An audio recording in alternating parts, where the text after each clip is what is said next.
Bien, vamos a dejar por un momento las noticias de la economía. Nos vamos a la convención a propósito que diversos actores, incluyendo el presidente Gabriel Boric, valoraron el acuerdo al que llegó la Comisión del Sistema Político de la Convención Constitucional, la instancia, recordamos, que propuso el presidencialismo atenuado por una parte y bicameralismo asimétrico. Y esta mañana van a comenzar a elaborar el informe de reemplazo. Claro, para luego votarlo. Vamos a conversar del tema con el convencional de RN, Raúl Celis. Gracias por conversar con nosotros, Raúl. Muy amable. Buenos días. Hola, buenos días, Sebastián. Buenos días, Fresia. Raúl, bueno, ya dábamos algunos de los detalles, ¿no?, más importantes de este acuerdo, que ha sido bien celebrado, evidentemente, por los que suscribieron este acuerdo para el sistema político. En términos generales, Raúl, ¿qué le parece a usted la propuesta? A ver, primera cosa, hay que tener presente que este es un acuerdo de las izquierdas. No es un acuerdo que involucre a la lista del apruebo, ni que tampoco involucre a la centro-derecha. De hecho, la UDI va a presentar su propia propuesta, al igual que RN y Evópolis, y al igual que la lista del apruebo. Entonces, primera aclaración, es un acuerdo de las izquierdas, donde se permitió, por decirlo de alguna manera, la presencia de la centro-derecha en las conversaciones. Y ese es un punto valorable, pero desde el comienzo se advirtió que nosotros íbamos a hacer nuestras propuestas porque había muchos puntos donde era difícil coincidir con las posiciones de izquierda. Ahora, en términos generales, ¿qué rescataría yo?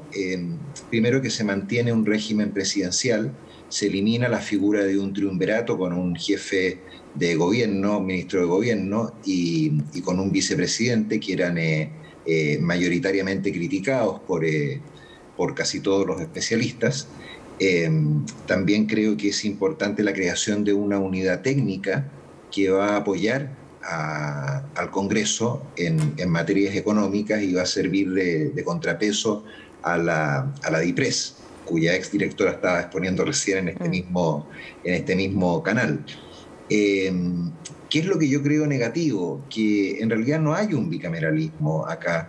Lo que existe es un unicameralismo con algunos pequeños rasgos, intentos de bicameralismo que se va cayendo de la micro, digamos. Es un bicameralismo más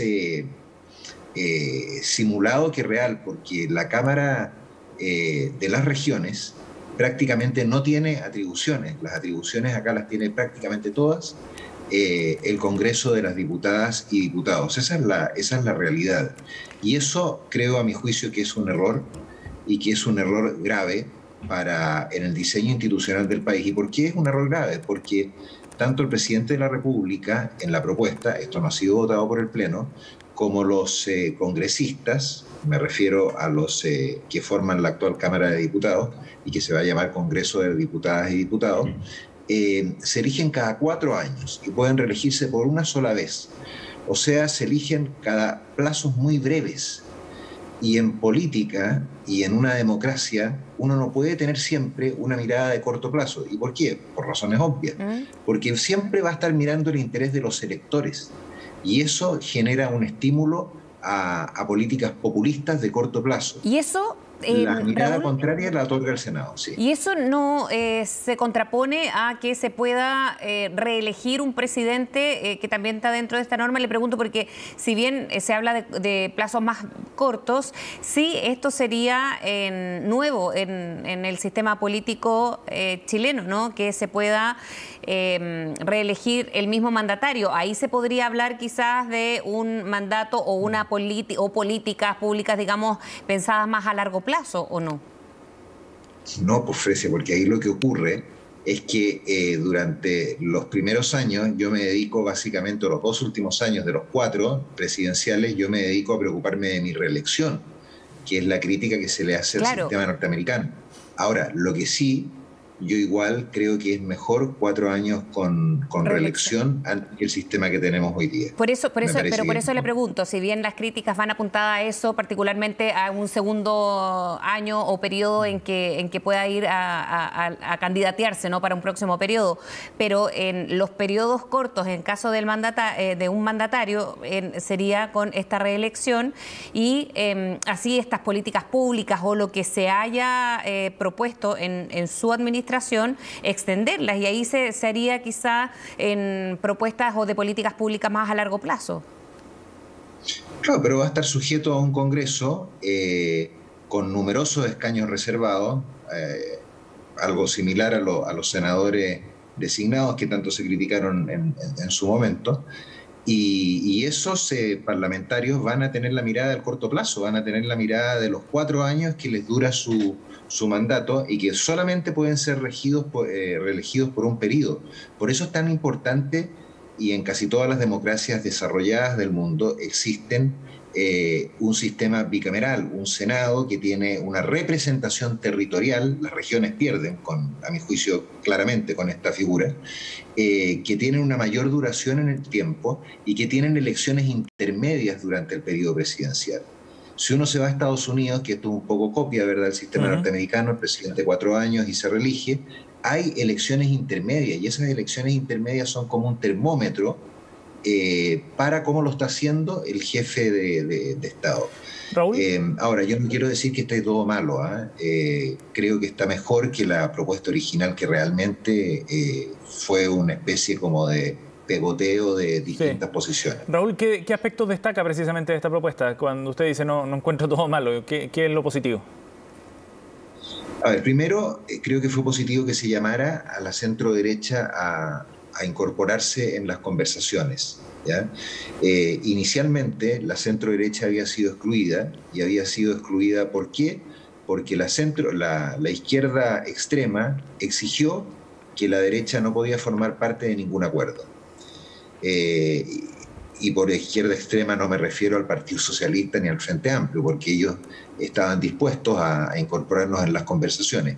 Creo que ese fue un punto positivo, porque permitió dar a conocer nuestras posiciones, y creo que ayudó en algunas materias, en que se mantuviera una Cámara de las Regiones, si bien con atribuciones muy disminuidas, se mantuvo un régimen presidencial que creo que para el país es más conveniente, se mantuvo un sistema de vetos pero muy debilitado, pero hay todavía aspectos que resolver, sin ninguna duda.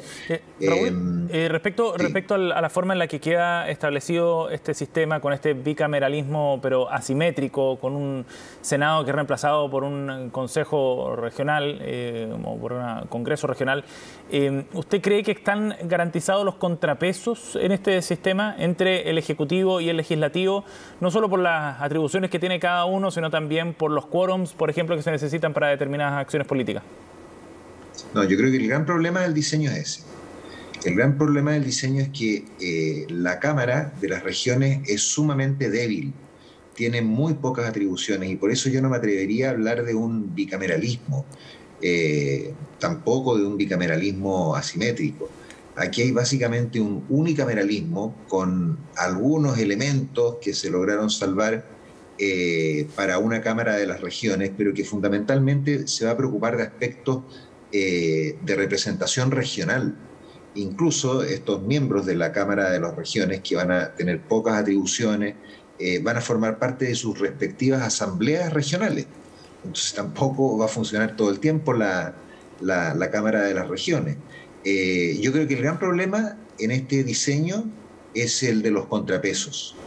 Pero bueno, eso es lo que se acordó mayoritariamente.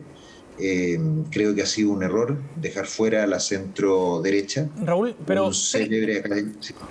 Sí, es que para complementar esa respuesta que usted dice sobre este problema de los contrapesos, lo que ha destacado Fernando Atria, por ejemplo, respecto a la forma en la que está diseñado este acuerdo, es que acá se genere un proceso legislativo genuinamente caracterizado, dice, por el principio democrático, que no tenga los cerrojos de los últimos 30 años. Y a eso se refiere no solo a determinados quórums, sino también a la doble revisión por parte del Senado, de los proyectos, entre otras cosas. ¿Qué le parece a usted ese punto?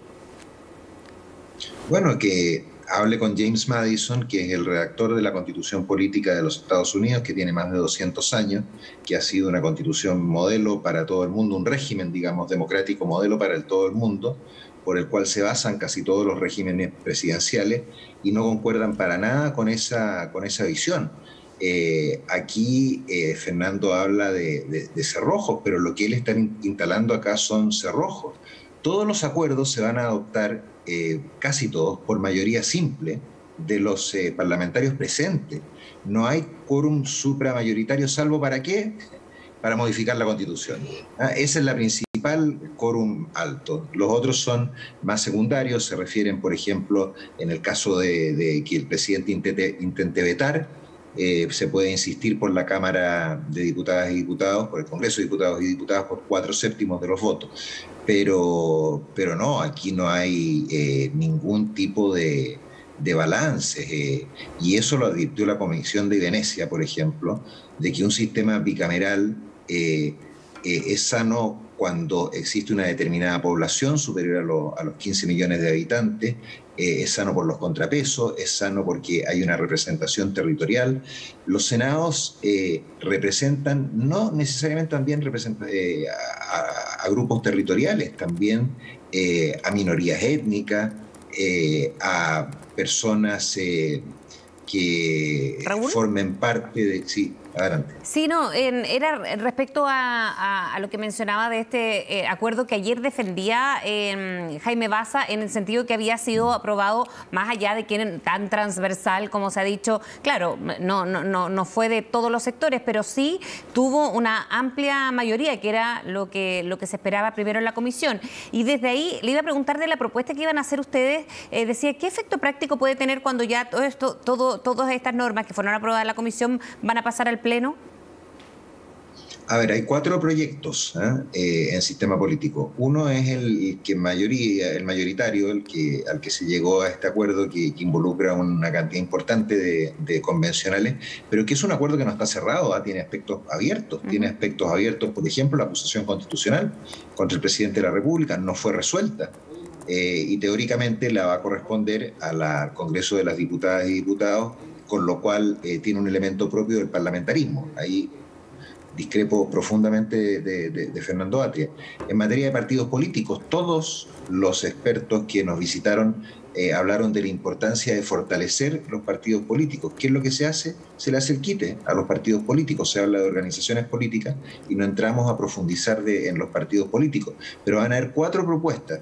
La de la UDI, la de Renovación Nacional, Evópolis Independiente y la de la lista del apruebo, más esta mayoritariamente acordada. Por lo tanto, yo valoro en el sentido de que es mejor que lo que había, pero no nos digan que este es un acuerdo transversal que recorre todo el arco político, porque la verdad es que recorre desde los movimientos sociales o los escaños reservados hasta el Partido Socialista. O sea, el límite a la derecha de este acuerdo es el Partido Socialista. Pero no hay puntos que son insalvables sencillamente, Raúl. O sea, en la búsqueda de un acuerdo, evidentemente que es algo deseable, lo más amplio posible, pero quizá llega un punto en que sencillamente hay que zanjar el asunto y una de las dos partes pierde. Bueno, en toda negociación pierde, no hay aquí ningún ganador absoluto. Si a mí me preguntan, se salvó el régimen presidencial y eso es importante, se eliminaron estas figuras por las cuales Bachelet y Lagos manifestaron espanto cuando se habló de los vicepresidentes, por lo menos pusieron una cara de horror. Entonces hay, por supuesto, elementos positivos, pero yo creo que el gran pecado de este acuerdo político es el de los balances, el de los contrapesos, el de un Senado con muy pocas atribuciones y, curiosamente, un Senado donde el actual gobierno está en clara minoría. Bien, Raúl Celis, muchas gracias por hablar con CNN. Que tenga buen día. Gracias, Raúl.